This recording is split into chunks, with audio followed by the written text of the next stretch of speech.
December 16th, 2022. This is the Wrestling Inc. podcast. I'm Glenn, joined by Alfred, joined by Issa. The three of us together again after Issa missed an eventful SmackDown or eventful NXT Tuesday. Yes. Thank you to the streets for sending me the DMs to confirm during my investigative research. I did exhaustive investigative research and it paid off with my biggest article of the year. You people really love these nude photo stories. And over at Forbes, you can find more information. But me and Glenn openly questioned whether or not this was even a real story. And the second I logged off, boy, did I find out it was. And it was because of a lot of you in the chat coming through. So we'd like to thank you for helping us in our research about Mandy Rose. Good for her, though, for making that bank. She doesn't need NXT. Speaking of which, I believe Mandy Rose is in the news. Still. She definitely is. Let's lead the story off with this story that will not go away. Mandy Rose getting fired from WWE. However, it is a little bit more nuanced than that, as she had a fan time that got increasingly racy, and WWE apparently swiftly fired her as they found out that this material was out there after a photo leak and video leaks, which you were all too happy to share with myself and Glenn as part of investigative research. But Mandy Rose, according to the Wrestling Observer newsletter, was immediately fired. It was not given any type of opportunity to take this material down, as was initially believed. Looks like Mandy Rose was fired immediately and swiftly after NXT officials, namely Shawn Michaels and Matt Bloom, found out that she had these pictures on her fan time. So Mandy Rose choosing her fan time career over NXT, but also she was let go immediately. You're telling me the guy that posed in Playgirl, that had a gimmick of being a male stripper and who would pantomime sex acts on TV, clutched his pearls when he saw what Mandy Rose was doing on her website? We've come full circle. Were you telling me the company that had the divas pose for Playboy, released like sexy home videos, and did a joint pay-per-view with Girls Gone Wild, had an issue with Mandy Rose selling suggestive photos? Absolutely, because it's a different company these days. It's a family-friendly company. They've changed their stripes, and this is capitalism, ladies and gentlemen. This is how they make their money. This is how they made billions of dollars, by shifting to TVPG. And in this climate with WWE, they could not have as precedent where their superstars are on these websites if they're going to partner with Mattel. It's you choose either this morality of them being able to pose on fan time and get paid while having a WWE career. That would be beautiful. But then you have to say goodbye to Mattel, and WWE is not willing to part ways with pretty much any of these sponsors. Very odd. Different times. You're telling me the company where the president and chairman suggested a storyline where he was going to be the father of his daughter's child, this same company had an issue with what Mandy Rose was doing? They absolutely did that storyline with a slap, though. Yes. At least. But yes, they had an issue with Mandy Rose. Mandy Rose is gone from WWE for the time being. Of course, there's been a lot of outpouring of support for Mandy Rose, which I think is the best part of this. Completely shocking, because that's not usually how Twitter in wrestling treats women. But a lot of support. There was justice for Mandy Rose. I saw trending. I saw rehire Mandy Rose. Mandy deserves better. Thank you, Mandy. They were chanting "Thank you, Mandy" as she left NXT for the last time for now. And it is believed that she's done with wrestling for the time being. It appears as if Mandy Rose has no problem holding on to her fan time. She's increased the subscription rate to $40 per month, and she's clearly making a lot of money. And I think an issue that a lot of people are not addressing is the fact that why would this top star on WWE TV feel that she's making so much money doing this on fan time? How much are these women getting paid? How much are these NXT stars getting paid? Because it really doesn't sound like that much. It's a great question. But I thought the reports were that she was on main roster money, which even goes to tell you how much she's really making on her pay. Yeah, it's even worse. But no, I agree. I think that the issue with the pay, that's not the only time that the issue with the women, and their pay came up in the news this week with the rumor about Sasha Banks not being given what she thought she was worth. So that doesn't surprise me if they're not being paid, for what they should be paid. And Mandy Rose was NXT Women's Champion for over 400 days. She should have been making back there. Absolutely crazy. Absolutely nuts. There had to have been a better way to resolve this, but yes, I think Mandy, I mean, look, beats bumping for dollars in at the Performance Center, even if if the dollars were equal. And she probably has enough of a fan base now to sustain her for quite some time. She's done the math. Seems like it. And she's smart. Let's not forget, she has her own businesses on the side as well. She never stopped with side hustle and grind. She's a very smart businesswoman. I think she's going to be fine. Shouts to Mandy's Donuts. They're right here in LA. They had a pop-up shop. It was delicious. I had a couple of donuts. They're very good. It's exciting. Of everything that she's got going on. I think her future is very bright. I think she'll be able to do signings. I mean, she could probably work another 5 years and then retire. She's really built up a blueprint, and this is another thing, and I think another reason WWE felt compelled to take action. Of course, the racy nature does not line up with their family-friendly values these days, but also, if you're one of these women on the roster who doesn't get used and is just sitting in catering all day, and you see Mandy Rose pretty much building this empire, and you have an audience, if you're empowered to do that, or if you feel like you want to do that, then, if WWE is allowing that with Mandy, why not the other women do that? So WWE had to put their foot down in that way. But I anticipate other women potentially leaving WWE and having that avenue. Yeah. That's going to be the question, because Mandy is not the only one who's doing some premium content.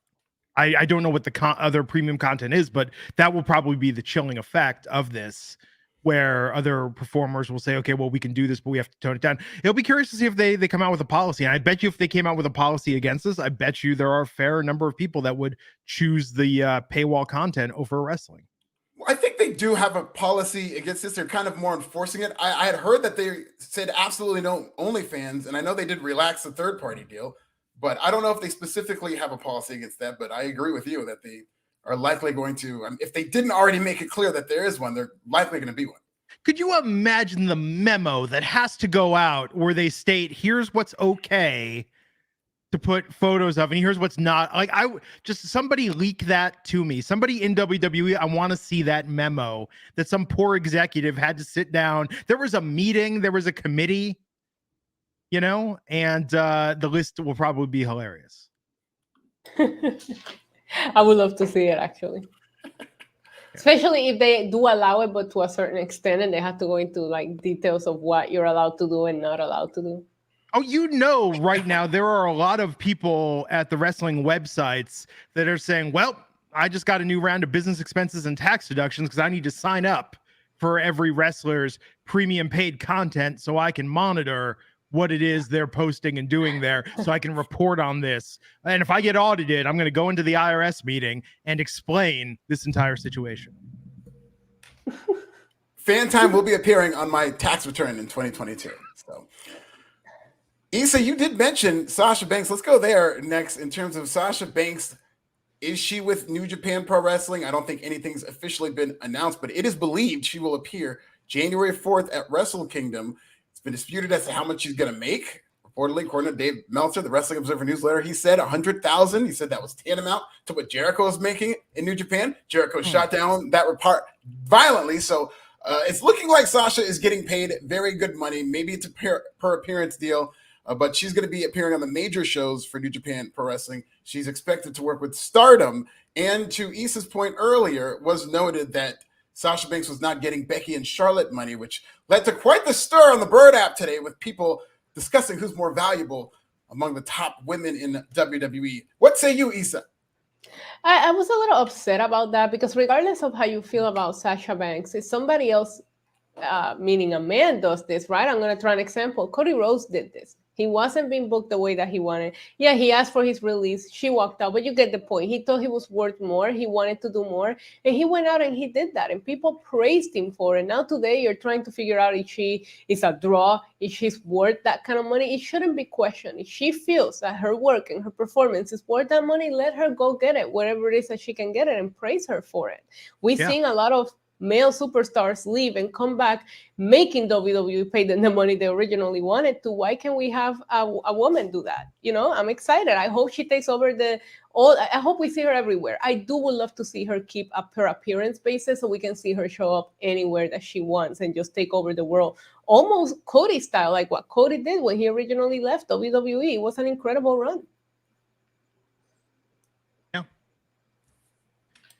I think she's worth it. I mean, people will tune in for her. She is a draw. And I think right now they really need to focus on locking down talent. One, first and foremost, it's going to bring eyes on WWE, but secondly, that they don't want to be an asset to another company. Right. Yeah, and she's going to generate a lot of interest for this big New Japan show. I will be covering it for Forbes January 4th, 11 p.m., I believe, here on the West Coast. I will stay up, and I'm looking very much forward to it. I think it's going to be a great show. Are you going to go Applebee's before, just to like pregame? Probably during. I mean, I'll bring my laptop there. They got good Wi-Fi at Applebee's. They know you. They'll give you the quiet corner, so you can work. Oh, yeah, they got a booth. Don't worry about that. They definitely got a booth for Big Alfred in terms of Applebee's. Oh, my God. That's great. You guys will see when you're in Inglewood. There you go.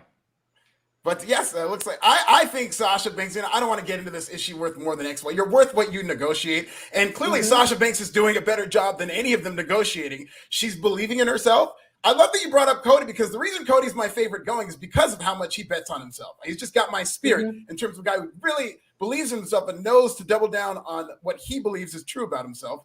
And it's done very well for Cody Rhodes. And I think Sasha Banks has that same spirit. She's willing to yeet the belts on the desk, be like, okay, I'll go make $100,000 somewhere else. You stay here.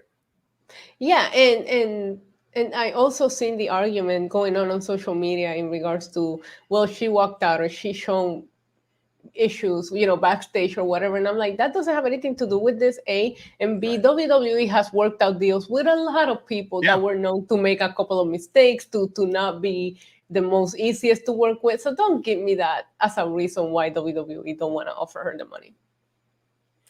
Yeah, it's absolutely the reason for her getting so much money, I think, is because that was somewhat of a negotiation tactic where she said, I'm not going to show up to work and I'm going to get my lawyers and we're going to get out of this contract. And there were times where WWE looked like behind the scenes really wanted her back. Clearly, they were trying to negotiate for her services. So she did the right thing and pretty much creating a bidding war for herself.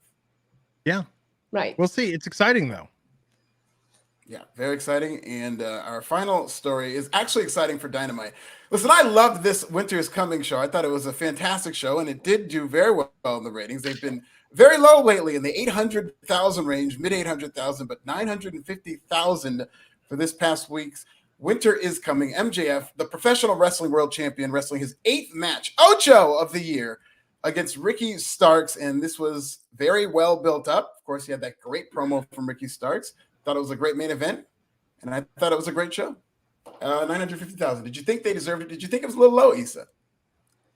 I was happy to see their audience starting to come back. I think getting rid of so much Ring of Honor stuff in the show and announcing that you were going to cut back on that really brings some people back. It's true, though. When they start involving secondary companies, their ratings drop. That's just the numbers, are the facts.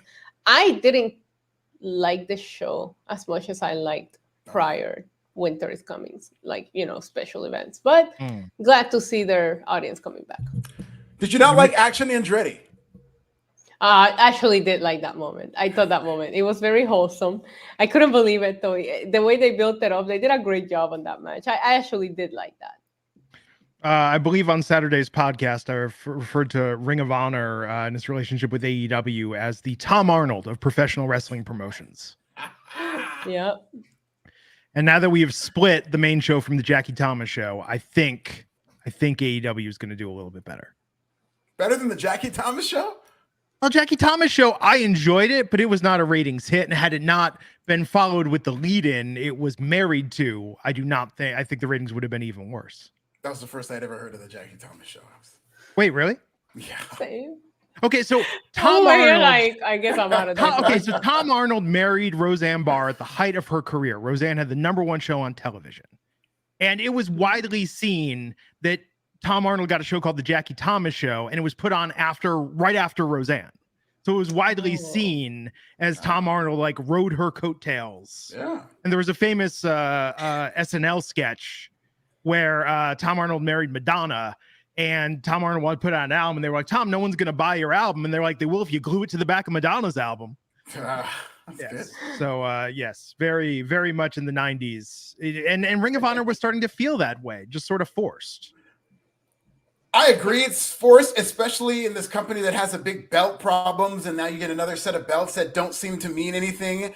I do think it's Good for them to get away. I just don't understand the outrage against Ring of Honor on AEW TV. I understand and I get that AEW does not do a good job introducing these people or telling their stories, and I think that's a lot of the problem. I would not have a problem with Tony Khan promoting Ring of Honor if he paid the money for it and he wants to have a big TV deal. But there's been such a tribalism in wrestling now that the tribe is strong, and even if somebody from the outside tries to come within, they're going to cannibalize that tribe. So it is a very tribal. So the AEW people are AEW people. They're not Ring of Honor, not WWE. They want AEW, and Tony Khan's kind of created a monster. That being said, they merged it and just made that Rampage, I think, with the totally separate roster and did a brand split. I'd be entirely in favor of that. Rampage should be different. Maybe it should be a women's show. I know Saraya was telling me about how she wanted to have women's tag team titles, and I don't think that would be a bad idea if the women have their own show and if they got a lot of these belts off TV. What do we do with the Pure Championship? The TNT Championship should be merged with the TV Championship, and if you condense the titles, then yeah, you can have a women's tag team title. Yeah, they got to do something else, man. But Rampage, look, once again tonight, Rampage ended with Orange Cassidy in the main event. I mean, the Rampage, they're just phoning this in at this point. They're not even phoning it in. They did have a good sports entertainment spot in the middle of this match that I actually very much loved. No, like there's some high points. It's not like a complete shit show, but I'm just saying, like, this is not where they're putting their efforts. Tony Khan, there are these great AI bots, Open AI and Chat GPT. Why don't you have them write an episode of Rampage since you can't be bothered to? Yeah. It's like the whales with the South Park Family Guy episode. I don't know if you ever saw that. I mean, they got to do something. Rampage is getting tougher and tougher to watch weekend, and we got the opening match was great tonight. There were some good spots, but this is not must-see television. Yeah, a lot of that. Do you want to just get Rampage out of the way first so that we can get into SmackDown? Yes, please. Because there's not too much to talk about with this show. There are a couple of spots that were fine. Yeah, mostly sacrifices here for nobody watching. Yeah, bled like crazy out of his ear. Oh my God! And then Ty wiping the blood on Moxley. And keeping the blood. She's such a pro. Kept the blood on her face the entire match. Yeah. So Moxley versus Sammy Guevara. That was like the first third of Rampage. Good. Should have been the whole hours, honestly. Yeah. Yeah. This crowd was great, by the way. It's good for Rampage, good for Dynamite too. They were really lively, especially during the main event when they were doing some of those spots. Yeah. What about FTR? What did you think of their in-ring promo? Alfred, you go first. I saw Dax's ass. Pause. First fan time. Now this. It's like, Jesus. What? How did I like everybody just like also okay. So you know what else we learned this week? We learned that OnlyFans has become like Kleenex, Google, or Nintendo. Like everybody just says OnlyFans now. Everybody thought everything's OnlyFans. Yeah, everything's OnlyFans. It's tough now that my agency has Fansly as a client. Believe me, it's tough that OnlyFans is the genericized version. But before we get to FTR, we did have a nice face-off with Adam Page and Mox. Yeah, that was great. I'm liking this feud. I'm looking forward to see what they do and when they have them wrestle each other. It's a very simple build. I like it, and I hope Moxley turns heel out of this. And we had Saraya addressing Jamie Hayter and Britt Baker. I'm really worried about this tag partner and who it's going to be. Well, I'm worried that it's not going to like you can't. We talked about this. I think Tuesday. Did we talk about this? Like, who's acceptable? Like Sasha, Lita. Very short list.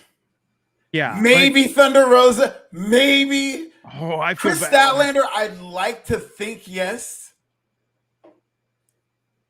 but if it's not Sasha, I mean, if you have Mandy Rose's number, Mandy Rose would actually be like.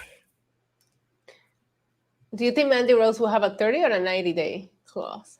No, I think it's immediate. 30 days, but I don't think she cares if she's willing to walk out on that contract, which it doesn't sound like they were paying her much. I'm sure Tony Khan will up her salary to take care of the 30 days so she can show up. I don't think that's going to be that big of a deal. Dylan Matthews saying Alicia Fox, I'd pop for that. You'd be alone. Okay, I love Alicia Fox, but in AEW, to the AEW audience, the Divas era is not going to sit well with them. Best Northern Lights suplex in the business. Oh, I agree. Yep. No, 100%. But yes, I did ask Saraya point blank whether or not it was Sasha Banks. See her answer at Pro Wrestling Bits. I'm sure she was very forthcoming and was very quick to dispel or confirm the rumors. Maybe I charmed her into spilling the beans. Isn't that weird as an interviewer? It's like we grew up on talk shows seeing this. It's like, you know, you're not going to get a good answer to the question. Oh, I got her to open up a little bit, but I think there's a couple tells in there that if you watch closely, you'll be able to figure out. Oh, really? You didn't try and put like Connie Chung interviewing Newt Gingrich's mom and just being like, why don't you whisper it to me? Oh, no, not that he calls Hillary Clinton. You know? No, but she's a great interview. Yeah, you're right. I wasn't expecting her to outright tell me or anything like that, but she was very fun to talk to, and she had a very, very good answer to this question. Okay, there you go. So FTR broken ass. Not broke ass, broken ass. The ass bone. And he addressed the Gunn brothers, the ass boys, as it were. I mean, Issa, tell me what's good about this feud. I don't know. Maybe to get FTR a win since they need it. They've been taking a couple of pretty big losses. Does FTR ever need to get a win in professional wrestling again? I feel like they're really. I mean, they just lost to the Briscoes. They lost to the Acclaim. I would assume they need to get back on that path. Well, I don't think they're going to be winning anytime soon. As long as their contract is up in April, I think they're on a losing tour. Wow. I think they're going to try to rush to get all of these belts off of FTR. And if the idea is that they're going to leave the company in April, you don't pull a William Regal and push him to the moon. Maybe, I don't know. Maybe Tony Khan has learned his lesson, maybe not. But if they're leaving in April, you get the belts off them. And unfortunately, you bury them on the way out. That's the price of doing business. They're one of your biggest acts. You can get a lot of people over with FTR. And I think they're going to be losing a lot. Yeah. I fear the worst as well. Britt Baker beat Sky Blue. Of course. Yeah. See, that's the problem with this. Even when there are these big stars, it's very obvious who's going to win. There's nothing too competitive about these matches. Yes. And Sheeta came down with a kendo stick after. Sheeta and Jamie Hayter is going to be a phenomenal match. If they give that time, it's going to be a phenomenal. I actually agree. I'm excited for that match. What about Wardlow versus Exodus Prime tonight? Versus who? Exodus Prime. Like Optimus Prime. Judge Dredd. But different. I mean, Wardlow looked great, but he's lost a lot of momentum. Yeah. He was working really hard to get. I remember when the peak of those power bombs in terms of reaction, people go crazy for those. And it definitely wasn't that. And this is a very, very good crowd. So you can't blame the crowd and even Rampage. It's just the guy is ice cold now. And part of that is due to MJF. And then he called out Samoa Joe. Samoa Joe called him out. Did you notice Samoa Joe says Wardlow almost to the tune of Hit Row? Yeah, he does. He sings it. Yeah, you could remix that, you know? You're the DJ. Yeah. Just don't do any dives over the top rope. Oh, God. Shout out to Top Dollar. He's doing fine. Yes. What? And then God, we're already at the main event. This was that's the problem. It's like they do these filler matches where you know who's going to win. It doesn't really do anything. And then once again, Orange Cassidy and the Best Friends were in the main event, but tonight it was with Dustin Rhodes. Danhausen, of course, was there. And they took on Kip Sabian, Trent Seven, and the Butcher and the Blade. I popped for the Orange Cassidy Danhausen spot with I thought that was great and I got a good laugh out of that. But outside of that, I didn't care about this match. I mean, I thought Dustin Rhodes looked amazing, and I don't know how he's still doing it at this level. Do you remember? So you guys are too young for this. Like, do you remember the Pat character on SNL? And they would do It's Pat like every week. Or like Rob Schneider and the Making Copies guy. They would do it every week, and you just like give it a little bit of a break. It'll be funnier if you just like wait a couple weeks in between. Right. It's Pat very ahead of its time. I would love to see it. It's Pat reboot with pronouns and people trying to figure out, because It's Pat this whole time was a they, it seemed.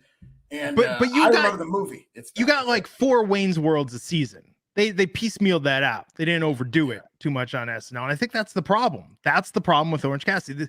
This is just too much of the goof crew, like in the main event. At least no one came out and there was no attack after. Right. Fuck that trend. Nice to see Dustin get a win, but this is where it just tells me it's like you guys have nothing it's like there's a formula to this show, which is, you know, banger of the main event's really the opening match. They do that. They have a bunch of these smaller matches and promos to advance storylines and sort of keep them simmering. And then there's Orange Cassidy, the best friends, and Danhausen in the main event once again. Yeah. It's weird. Yeah, they really need to either make this a completely different show or try to treat it as seriously as they do Dynamite, where there's title changes and whatnot. But you're not missing anything when you're watching Rampage. And that's the problem with the show. It's just been classified as a C show.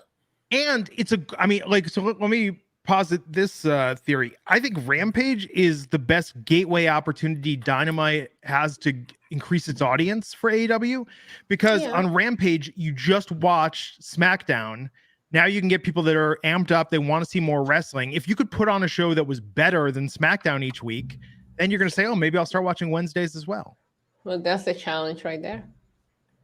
I'm not being a simp, but I do think that you could make Rampage an all-women show. I think that AEW women's roster is very loaded. Some of your biggest stars, you could argue your two biggest stars, Britt Baker and Jade Cargill, you could build around them. And there are just, if those are your top girls, women, and Sasha Banks is on her way and Naomi potentially on her way, I think that could be easily a show that can compete with Dynamite. And then they could get that narrative going in terms of Rampage and Dynamite. And there was the JR interview talking about the strife with the Dark Order. Right. When I say women's show, I mean the way they do Dynamite, where you have a women's show, maybe you'll have one men's match there, but it's just completely inverted the proportion of time. Right, more women than men. Yeah, absolutely. Yeah, they'll have one men's match and it'll be 40 minutes long. and then the rest will be and then the rest will be like Glow, and there'll be like a rap number in the middle. First match, it's like an opening match, and it's like Bryan Danielson versus Hangman Page, and they go the whole hour. I'm like, isn't that funny? That's how it'll end up going. Oh my god! They'll start off saying, "Hey, we hear you, AEW audience. We hear you. We're starting a women's show. Rampage is gonna be a women's focused wrestling show. Oh, but we had this really hot match we wanted to do with someone from New Japan this week. If in the men's division, so sorry." It's just gonna keep getting shorter and shorter and shorter, you know? Oh my god, yeah. We have to have it. But they gotta do something. Agreed. Got to do something. Is it true Smiley Kylie Ray's on main event this week on WWE? Yeah, I love it. Yeah. That's awesome. That is amazing. That should be a bigger story that everyone should be talking about. Yeah, she was tweeting about it. I'm very happy for her. I'm rooting for her. Like, I think that could be the comeback story of, I don't think she'll qualify this year, but of 2023. And it looks like WWE really likes her, and it was kind of a tryout situation. So I'm expecting her to sign if she wants to go there. And I think she'd be great in NXT. And then once they see what she could do there, I think she'd be really good on the main roster. But the main roster is a little crowded, as we'll get into. Yeah. When's the last time something like this happened? What? Like what? Like an unsigned talent got a spot on a televised on main event, not in NXT. This isn't like Blue Pants, like Leva coming into NXT.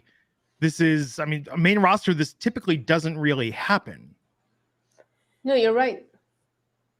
Cool. Makes you wonder if she's on sign or if they actually brought her on board. Yeah, and this happens in terms of tryouts where they'll bring somebody in. Usually it's a local talent, but sometimes they'll have they somebody. Don't air it. They don't air it. Yeah, they don't air it, and they'll have somebody come in there. But especially in the Triple H era, I think this is going to be more common because in terms of seeing unsigned talent on TV and on their broadcasting. I think it's cool, man. Well, tonight, SmackDown. Well, before SmackDown, did you guys saw the kidnapping of LA Knight on social media? I saw it on TV. I did not know. We received the QR code. Like, no. It was out on social media like an hour before SmackDown went on the air. That's when they published that video of LA Knight getting kidnapped. But we'll get into it because he apparently just escaped. I don't even know if he happened now. So they went live with the kidnapping? No. It was like they posted it on TikTok like an hour before the show. And this is why Elon Musk needs to change the rules on Twitter to keep LA Knight safe. Yeah. It was on TikTok. Which is a totally different security risk. Yes. Elon don't own it yet. Not yet. Hive's back. Any ideas? Hive's back up. Oh, Hive's back up. Yeah. Elon hasn't bought that yet? No. Hope he does. Is one of the people that backed the WeFunder. But no, like that Hive is its own thing. I saw the notification today and I have forgotten about them. So I'm glad they're back. So Damage Control versus Liv Morgan and Tegan Nox for the women's tag team championships tonight. Oh, and Tegan Nox and Liv would have won if not for the hooded figure that attacked Tegan Nox before being taken away by security.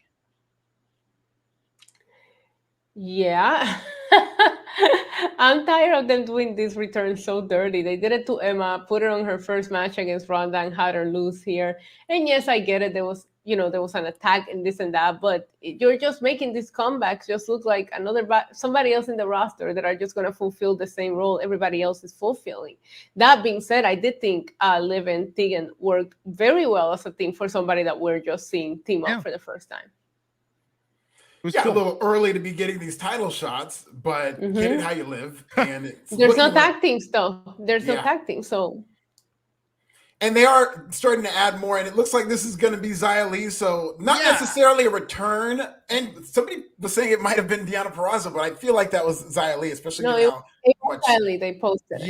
Yeah. So it not necessarily a return, but this is now somebody else they're going to bring into the fold in terms of a lot of these projects. I know there was that story, we didn't really get into it. We didn't get to it to where Triple H was underwhelmed by a lot of these recent call-ups and returns that have been on TV. And that's all well and good, but that's partly Triple H's fault. I mean, this is something we talked about for weeks of them bringing up all these people and not following up. Of course you're going to be underwhelmed. You don't have any stories for them.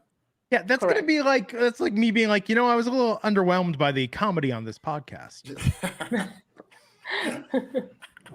Speak for yourself. No, I mean, it's weird. Like Triple H, like, dude, if you're underwhelmed, it's your own damn fault. Yeah. You have the power. Like He-Man. Like, like Snap sang about. It's a little bit Vince-ish in terms of getting all these new toys and then getting tired of them, but much quicker than Vince used to get tired of his toys. So I have a question because we know obviously later on they showed on social media that it was Xia Li. And I don't mind Xia Li or the women that are in the roster right now getting a shot, but do you guys think they should have done the dramatic hooded figure, making people kind of fantasy book in 5 minutes who it could have been? Don't you think you're setting Xia Li up for failure here when they reveal her? And that's they could have just had her show who she was. You know what I mean? They could have just shown her. Well, and that's what's going to happen if it's Chris Statlander that's Soraya's tag partner on AEW. Oh, good Lord. Oh, damn. Well, it's going to be a riot in LA that night. But I actually like them doing this. I like the fact that it's a little more subtle. They did cause that speculation. There's nothing wrong with that. There's nothing wrong with allowing fans to debate and see who it is. I think they're not going to get too out of control with who it is, but they're at least going to get excited about the potential and excited about this storyline. So I don't have a problem with that from that standpoint. And they didn't even show the replay. So it kind of forced you to go to their social media channel to see who it's going to be. And this is something that I think we've seen more of in Triple H. Oh yeah. Now we're getting text messages. Now we sign up for texts and we get news about drops and everything. But no, Issa, to your point, that's why it's good they paid it off quick. Because remember like when who was it that had the equipment dropped on them backstage? Remember like 2 or 3 years ago? Strowman? Was that and then they like built up who was it, and I forget who the payoff even was, but it was like, oh, that was kind of a lame. Was it Vince? Sami Zayn had a twin, or no, it was Eric Rowan or somebody had like. Yeah, that's right. And like the spider. Yeah. Like it's good they paid off this quick with Xia Li. This would have been worse if they would have kept this going for a while. Agreed. Yeah. Like if you're doing a big mystery, you better have a big payoff or pay it off fast so people are not going crazy. Yeah. I was really hoping CM Punk would be in that bag that he was carrying around, but it was a spider. Well, we got a video hyping up Gunther and Ricochet. We saw backstage Sammy with the Usos teasing what was going to happen. He looked great. He looked great with his little tub bun. It was beautiful. Fresh cut too. I don't like that Roman's back for the first time since Survivor Series War Games, and we're going to this tension already. We're going right like Issa, cover your ears. I I think that we need a little period where Roman acknowledges Sami Zayn. Like we're going too quick back to the will they or won't they break up. Excuse me, Sami Zayn wouldn't be a thing if it wasn't for Roman Reigns. Yes, so Sami Zayn should be acknowledging, oh my God, he won one match. Big deal. Roman Reigns hasn't been fit in 3 years. Learn something, kid. Okay? No. Sami Zayn went over at WrestleMania against Johnny Knoxville. I'll have you guys know.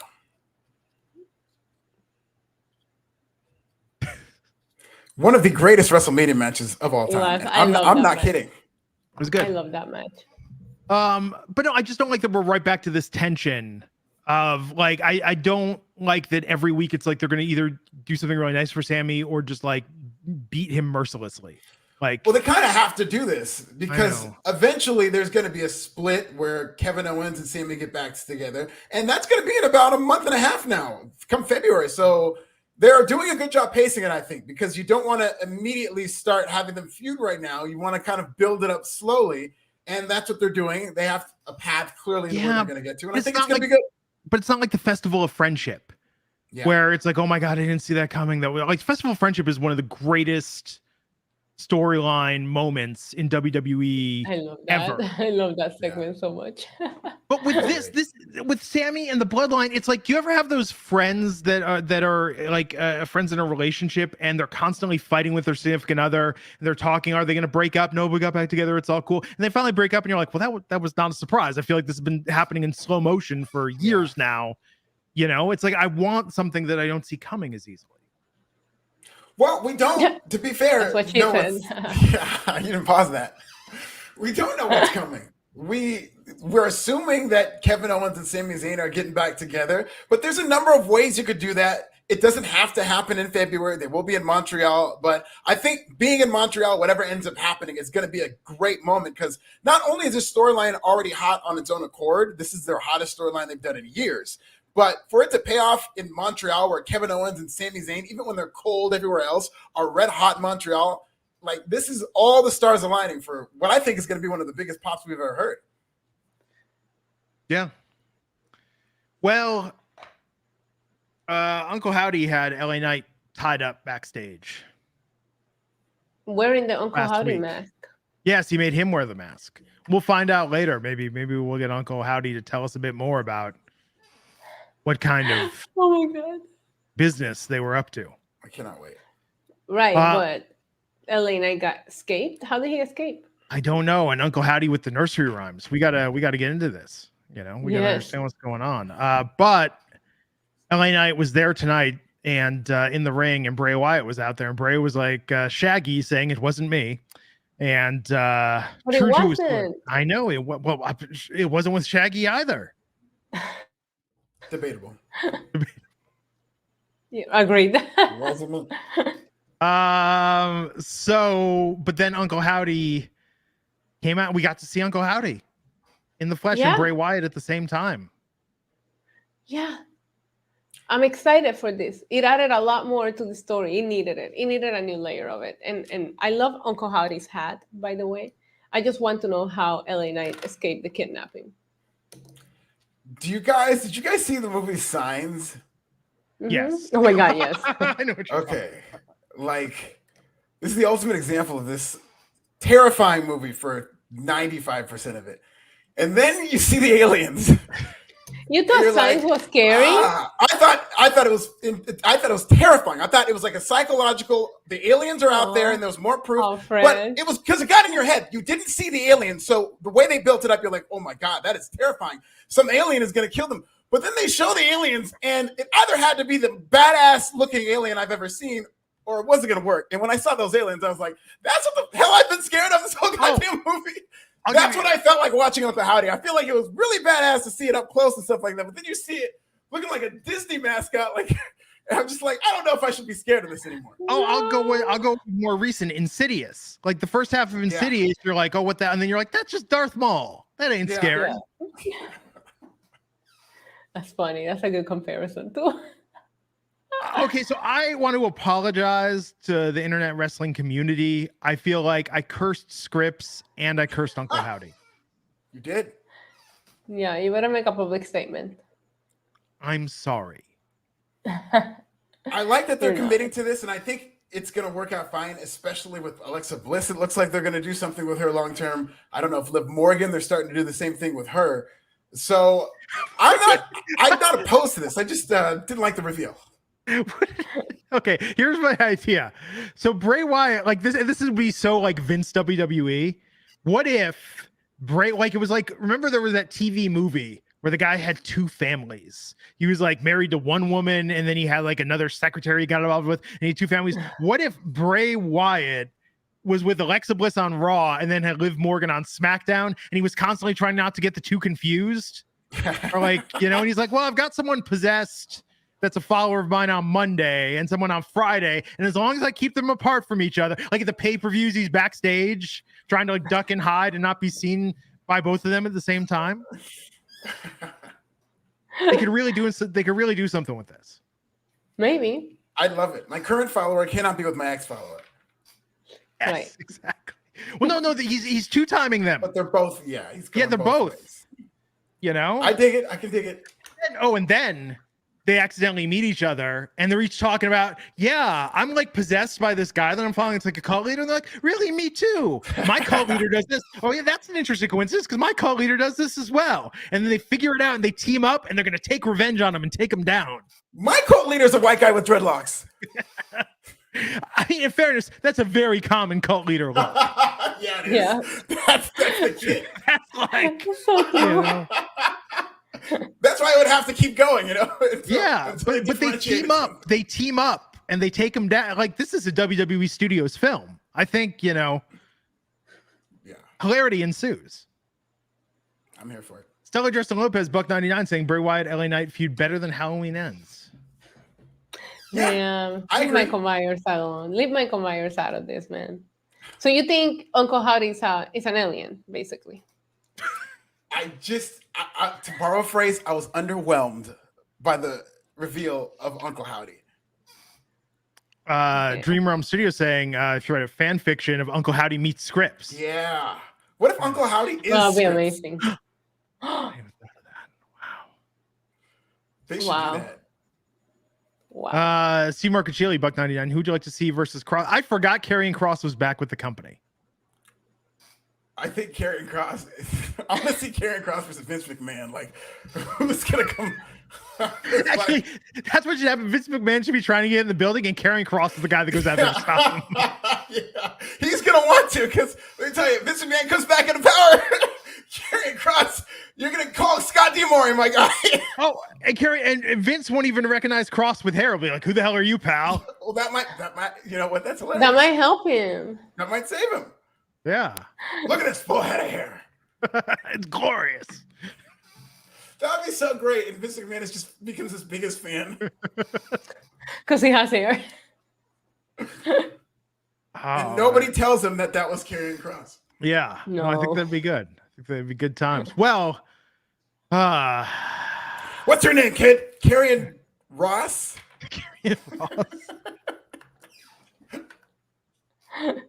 Stellar Just Olympus wants to know how long till Hollywood studios start replacing writers with that AI app. I gotta tell you, like, I read that road trip comedy that I had AI write of Braun Breaker and Apollo Crews going to on a cross-country road trip chased by Tony D'Angelo. Like, yeah, it's gotten pretty good. You got to give it some beats, but pretty good at filling in the blanks.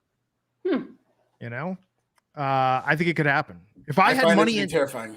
If I had money and time right now, I'd want to like put together the first AI written movie and like film it, like have everything else just have it written by AI and then do everything else like you would a normal film. That's amazing. So working on my musical, my Weezer jukebox musical written by AI about a group of 4 high school seniors who play Dungeons and Dragons together and grow apart in the summer after senior year, all set to the music of Weezer. Is there an AI Henry Winkler? Oh, that's a good idea. That'd be a good cameo. But AI's working on it for me, making it happen. So, okay, what a match. Gunther versus Ricochet for the Intercontinental Championship tonight. Yeah. I think we knew. Yeah. He got a third nipple. He got shot so hard. I was gonna say I think we knew how this was gonna end, Right. But this was a great match.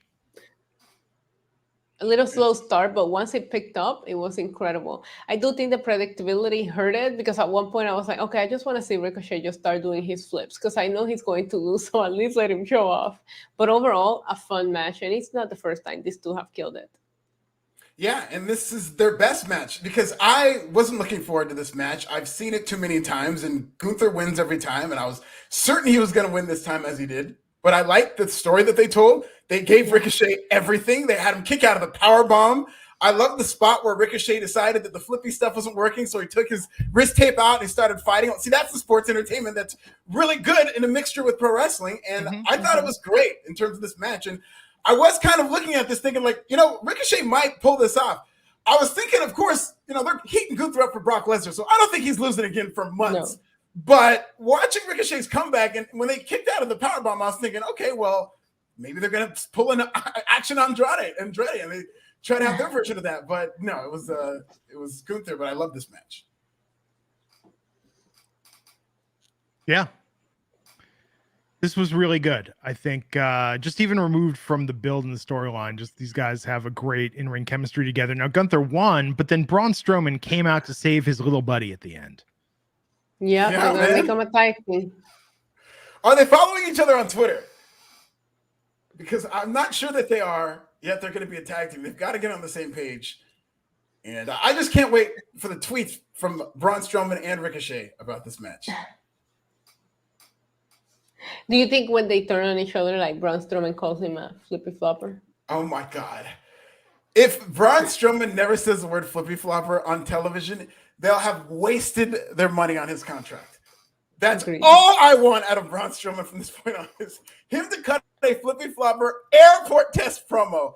Oh, I mean, I was just talking to Saray about that at Pro Wrestling Bits. We were talking about there's no real heels in wrestling anymore. Like, it's easy to be a heel. It's just WWE and AEW are not doing a good job capitalizing on these toxic fan bases who want to hate somebody. And Braun Strowman is one of these people. Could you imagine if they have a promo where they're walking through an airport and everyone's coming up to Ricochet and ignoring Braun Strowman? I would love that. That's how I'd write it. That's how I would make it entertaining. We had more of the build-up for the Bloodline main event tonight, their promo. And we had it pitched about Roman Reigns and Sami Zayn versus Kevin Owens and a partner of his choice. So when they were talking about the Royal Rumble, I was like, oh, maybe it's going to be The Rock. But then when they said December 30th, it was like, nope, it's going to be John Cena. It's John Cena. Yeah, everybody kind of figured it out as soon as they announced the date. Yeah, it was pretty obvious. But then we have Legado del Fantasma versus Hero versus the Viking Raiders in a #1 contenders match for the Undisputed Championship. What about this match? I like this match. I like that Hero won. Yeah, so they can lose on the pre-taped episode of SmackDown that they're taping tonight. But I wish they would drag this on because there could be some really good promos. There could be a freestyle rap battle. I know. Oh, I know. Yeah, I'm just glad that Top Dollar made it out alive. That was a very scary bump. It is all over the bird app, but he's doing just fine. He's not injured. And I like your idea of a rap battle. If they bothered to spend any time developing these characters they brought back between all of these tag teams, I think they could all be good acts, but they're all in the same position. This was the underwhelming invitational. I'm going to say this as someone who owns all 6 Joker's card albums, but the Viking Raiders look like a group of juggalos going to the Ren Fair. Like, this is not like they should not ever be under bright lights because it really looks silly. Yeah. And I like the vibe and the aura that they bring. Don't get me wrong, but I just feel like WWE is micromanaging this team since they came in. And you would think Triple H, he used them fantastically in NXT, but they're just, I don't think it's the fact that they don't have good creative for them. They just clearly don't have time for all of these acts. So they're going to just have to decide which ones they want and they want to focus on and which ones they don't. It feels like they brought all of them to just be feuding with each other and it's just exhausting. But like they're you all said, in the same spot. Nobody's being built around. It's dragging them all down. I personally thought Hit Row had the least chance of winning this match just based on how they've been booked. So I was very shocked to see them get the win. Then I realized next week's episode is being taped, and then I was like, okay, they're just gonna do a bunch of throwaway matches, and we should do something fun next week. Next week is a week of taped wrestling for this podcast. Are we all here next week for this? Yeah. Yeah. He just says that like, yes. Can I commit to that? I guess. we gotta come up with something fun for next. I have a good idea. We don't show up. Okay. I might not. I don't know about Friday. I'll be here Tuesday, but. Okay. No, Alfred, don't even start that shit. Alfred's gonna be booking dates. It is the holiday season. No, I mean, we'll see. I might be available. I'll probably be available. But okay, well, if not next Friday, the Friday after, we gotta do something. We gotta do something fun. Yeah. What are the sheer odds that Hit Row wins that match against the Usos next week? 1 in 100. What will you do if they win that match, Glenn? I'll drop a freestyle rap, putting Hit Row over, as they should be. Wow. I've had stray cats come around my place, and so I got some wolf urine to keep them away, to make them think that there is a predator around. It does work, but it smells. A wolf with a leaky bladder. Yeah. Okay, so what's the rest of this story? So if Hit Row wins the tag team championships against the Usos next week, live on this podcast, I will drink a half gallon of wolf urine live on the podcast. It'll be a shoot. That is if Hit Row wins these titles. You said there's your clip. There's your clip. I'm clipping that. I gotta write down the timestamp. Put it out. I'll do it right here on this podcast. I thought you were making, I thought it was a euphemism, yo, I got a lot of stray cats that are hanging around this place. I was just like, whoa, Alfred, that's a kind of questionable way to refer to, the ladies you meet at Applebee's. That's what I call the waiting room. That's what I call my subscribers. We're all stray cats out here.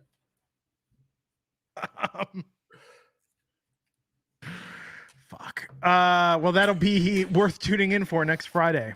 WWE writers. Half gallon of wolf urine. If Hit Row wins the title, not wins the match, wins the titles. You should have to film yourself during the match, and every time Hit Row starts getting over, you have to lift it up closer and closer. It's a near fall. In your fall, you're like, oh man. Wait, it's pre-taped though next week. Yeah, so we'll find out. I mean, I've already made the vow. I don't know what happens. Found out. That's why you made the vow. I swear to God, I have not found out. I immediately came onto this podcast. So Issa's going to get the streets are texting you. The streets are texting you. I have not found out. I don't think the spoilers are out there, but I am putting it out in the universe. Hit Row wins those tag team titles. I'm drinking a half gallon of wolf urine. Grade A. Grade A. None of the cheap stuff. No. We got to get that bougie wolf urine. It's like we have a bunch of cats that live with us, and we had a rat problem outside, and we're like, okay, we know the rat's not going to come inside. But so I got a bunch of mint smelling stuff. We tried things. I think the rat just ultimately left. You should put out rat poison and hope they all eat it. So, I don't want to. I have ethical issues about killing. I understand that, but man, rats around. I know they're everywhere in LA, but we have palm trees, so we had to get the palm tree trimmed. And I think when we trimmed it, the rat was living in the palm tree, and then it's a whole thing. What did I miss? We're talking about the cats, and then I was talking about rats, and it's a whole thing. Spoilers in the chat about what happened. Again, I had no idea what happened, but the offer still stands. You never know what they could finesse. WWE, you go back, you change the outcome of this match. Yeah, shoot another match. Yes. So Roman Reigns of the Bloodline. Roman was out there, and it's weird with Sammy. This tension, man. This tension is something else. He seemed cool with Sammy, and they were talking about Kevin Owens, and then Sammy was like, "Oh, I'm his only friend." Oh, I mean, I was his friend. I just feel like they're playing with my emotions too much. But they were interrupted by John Cena on the Titantron. John Cena, who now looks like he's cosplaying John Cena. Yeah, he looks much smaller. He doesn't look like John Cena anymore. John Lena. Because he's lean would be be in San Diego next weekend. So John cut a promo and was saying that Kevin Owens pointed out that there's not been a single year that he's been in professional wrestling that he has not wrestled a match And on the last SmackDown of the year on December 30th, he's going to come back to wrestle his match for 2022. And it's going to be with Kevin Owens against Roman Reigns and Sami Zayn. Yeah. I like how they framed that, and I think that's pretty cool. It's going to be great to see John Cena back. I wonder if, because Roman Reigns very rarely loses, he's not going to get pinned, but I wonder if they do the rare Roman Reigns on the losing team gimmick and have Team Kevin Owens pin Sami. Roman has pinned John Cena on multiple occasions, so we can do it again. Happy New Year, John. You got to give KO something. Maybe he gives some stunners after. I could see KO pinning Sami. And that causes more tension within the blood. So now Sami goes from being on the precipice of being a made man to where you cause Roman Reigns to essentially lose. And, you know, they could bring up the last time Roman Reigns was on a losing team, this, that, and the third. And I think not only does it build up Kevin Owens, it also, if the idea is Sami's going to get yeeted out of the bloodline, this is a great way to start that off. Yeah. Although it's so weird. I mean, because Sami is the most overact consistently on SmackDown week in and week out. Yeah. You heard his time when he came out. Yeah. Well, he's got to win the championship. You don't have your most over guy. I don't see them doing that. I don't see him being the most over guy on SmackDown. And then they're like, oh, we're going to have him lose. Because then what does he do from there? You think Sami's going to go over Roman, Issa? No. Nobody's pinning Roman. We had this conversation, Alfred. We did. You're right. No one. I felt bad for Chicago, man. This is a legitimately sold out crowd, not an empty seat in the house. 13,000. Yeah. 13,000 tickets sold. And this was a good show and whatnot. You had Roman Reigns come back, but they used the Chicago sold out show in the hottest wrestling market next to LA. And they built up to a show in Tampa. Like, this should have been the show you're building up to. I don't know why they use this show, and they even trolled the crowd backstage where they're like, you know what, you should wrestle right here on network television in Tampa next in 2 weeks. And the crowd was furious. It doesn't Cena live in was Tampa? I not in Chicago, and I died laughing. At least they're getting 2 shows. They are getting the taping of next week episode. And doesn't Cena live in Tampa? Yeah, supposedly. Yeah, I think Reigns is there too. Pensacola? I don't know if he still lives there. Well, we'll see. All in all, though, solid episode of SmackDown. They need to work on the women's division. 1,000%. They need to start telling some stories. They really should take away Triple H's phone or his Rolodex or whatever he's using to call these people back and have him focus on who he has right now. Just no more. Whom he has right now. You get no one. You get no one else. It's like in GM mode when you just run out of money. Yeah. Yep. He's trying to out Tony Khan. Trying to out con the con man.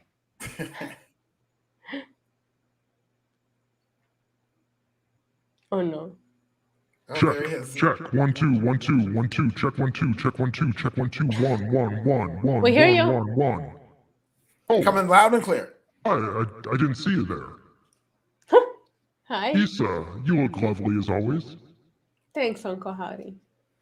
Alfred, nice to see you as well. You're looking quite handsome. Quite handsome. Oh, thank you. I'll take handsome. I know it's not as good as lovely, but I'll take handsome. Well, you know, I got a reputation to protect. Uncle Howdy, speaking of your reputation, I thought you'd be a lot taller tonight.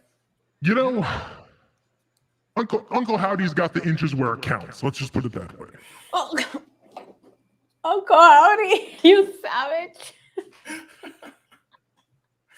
But tonight, I feel like I have some explaining to do. LA Knights, like I've said, I wanted him to be my nephew. And I was like, LA Knight, let's play a little game. I'll tie you up. I'll put on the mask. It'll freak out Bray. It'll be really funny. And he was like, what are you doing? No, I'm claustrophobic. I'm scared. Stop. I mean it. And I was like, okay. Uncle Howdy believes in safe words. So I'm letting you. No. Uncle Howdy, where do you get your suits? You know, Burlington Coat Factory has a very excellent selection for a portly gentleman like myself. Wow. And it's good. But tonight I like that I got to, do a little bit of nursery rhymes. I got to do the Little Pig. I'm a big fan of that Green Jello band. They had the metal version of that. You know, I had some other nursery rhymes back in the 80s that were quite popular. I used to do some writing for comedians. They were bangers. You know, when Jack and Jill went up the hill, each with $1.25, Jill came down with $2.50. Oh! Very popular. So you wrote that joke about It's Pat. I wrote a lot of jokes. There was one about Hickory Dickory Dock. Can't repeat that on this podcast. But look it up. It's a classic. Tom Arnold joke. That's what it was. So, tonight, it was nice to make an appearance. You know, I felt like, quite frankly, my nephew Bray Wyatt, I felt like he was a little ashamed of Uncle Howdy. Bray, you go out there every week, you get the accolades, you get the audience, and I'm just stuck here backstage in a closet sending these videos from an undisclosed location. And tonight, Uncle Howdy wanted to come out and see the people. I'm a people person, Alfred and Issa. That's why I have so many damn kids. That came across. People. That did come across. And speaking of people, what is your relationship with Bray's father, your brother, Mike Rotunda? Well, actually, no. I'm his uncle on the other side. Oh, on the Bray's other side of the marriage. I see. Makes sense. Yeah. That type of uncle. Okay. So Mike, you know, he used to do my taxes, and let me just tell you, I got audited for 10 years. Apparently, he's not an actual accountant. I was lied to. Lied to. I had no idea. I thought he Me was. neither. Thought it was a shit. He's done my taxes too. Shit. Yeah. Does not survive enough. Apparently, you can only deduct 50% of meals, not 100%. Thanks, Mike. Still paying the penalties on that one. Wow. You know, apparently a waterbed, not a business expense. I think this explains a lot about why you've been haunting Bray. I think we made a break. This is why I need money, because the IRS is just, between the IRS and child support, Uncle Howdy hardly takes home a check. Uncle Howdy getting everybody pregnant. Uncle Howdy, is there an edict for you to stay away from Liv Morgan and Alexa Bliss when they come into the stable? Uncle Howdy, you know, Bray's easily intimidated. I'll just say it wouldn't be the first time that Uncle Howdy got involved, perhaps, with a woman who was much younger than him. I mean, still of legal age. I just want to be clear about that. Yeah, don't tell on yourself now, Uncle Howdy. You know, but, you know, I understand why sometimes people are a little insecure. What Uncle Howdy really needs to do is get on this OnlyFans kick that apparently Mandy Rose. I'd like to have some words with her, get some business advice about how Uncle Howdy can monetize some content, show a little skin. Are you a subscriber to FanTime, Uncle Howdy? I don't have that kind of money, Alfred. Uncle Howdy doesn't have that kind of scratch, that Skrilla, those dollars. I can't afford that. But if you hook me up with a password, I'd appreciate it. 100%. Yes, I'll DM you my password right now. That's the key, you know, because you know, Uncle Howdy relies on the kindness of strangers for his pornography. In support of this entire podcast and Mandy Rose's thriving career, I think myself, Uncle Howdy, the entire Wrestling Inc. family, the chat, should start a community FanTime account for One Mandy, where we all use it, and you know, we all share the same. Our password could be Uncle Howdy1, or you know. No, don't do that. As a creator on some of these platforms, please don't take our money like that. That's true. Respect creators' rights. Yeah, we could all have our own individual, and you'd make much more money. So. Issa, I believe you had a Black Friday sale. I mean, Uncle Howdy, unfortunately, doesn't have a working credit card. They've all been frozen. Again, because of my little problem with the IRS. But, you know, I'd be happy to send you a money order, perhaps. If you could perhaps send me some content, COD, cash on delivery. You know, we I'll pay the mailman. Okay, we'll see. We'll see about that. We'll figure it out. Yeah, we'll talk. Yeah, it'll be good. Uncle Howdy, though, still has a lifetime subscription to Swank magazine. That was a comp. That was given to me. Hell yeah. So, you know, Uncle Howdy's a little old school. I like my things printed on paper. I see. You can feel it. Not he leaves a trail, Uncle Howdy. He leaves a trail. Okay. Uncle Howdy's left quite a trail of children. I thought he was going to say something else. Across the United States. And I would like each of them to give me $5 so I can get a secured credit card, and then I can start signing up for all sorts of fun things on the internet. Yes, Uncle Howdy, highly suggest. Subscribe to Uncle Howdy's Fan Time. I also probably need a legal ID for that. Uncle Howdy hasn't had a driver's license in quite some time. Is it true that you have a see-through suit for your Fan Time? Well, I need to invest in one. I'll have to, but it's tough because currently I'm hitchhiking my way from city to city. I don't own a car. And you know what they say when you're hitchhiking? Gas, grass, or ass, no one rides free. Still true. Still true to these days. Never heard of that one. I think that's an Uncle Howdy rule. Yeah. That's what I believe in. And America.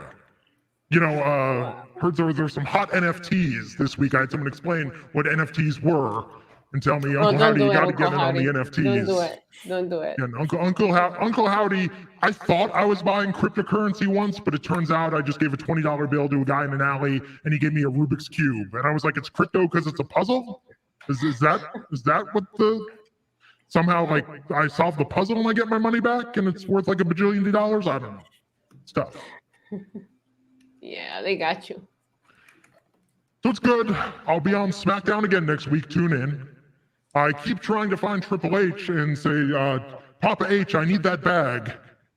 And I'm not sure if he knows I'm referring to money, because last time when I said, Papa H, I need that bag, he gave me a plastic bag with the WWE logo on it, and inside was a Feeling Oozy t-shirt. So I need to clarify that I need to get paid.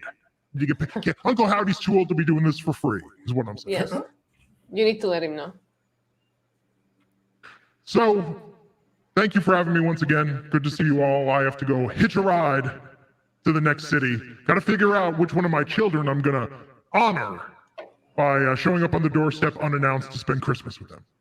Oh, wow. I can't wait to find out which one is the chosen one. It'll be the one with the nicest house in a 30-mile radius to where I am now. So, okay. Makes sense. Uncle Howdy uses 23andMe basically like a directory to track down those that I've sired. You and Genghis Khan. So on that note, happy holidays, everyone. And thank you once again for having me. Tune into SmackDown next week to see what the latest is with me and LA Knight and my good-for-nothing, ungrateful nephew, Bray Wyatt. Bye, Uncle Howdy. Happy holidays. Bye, Uncle Howdy. What a guy. What a guy. Yeah. Remarkable. What a guy. Little like gets a little racier every time. Have you noticed that? Yeah. He can't control himself anymore. No wonder he can't afford like a better mask or a better hat. Losing all that money.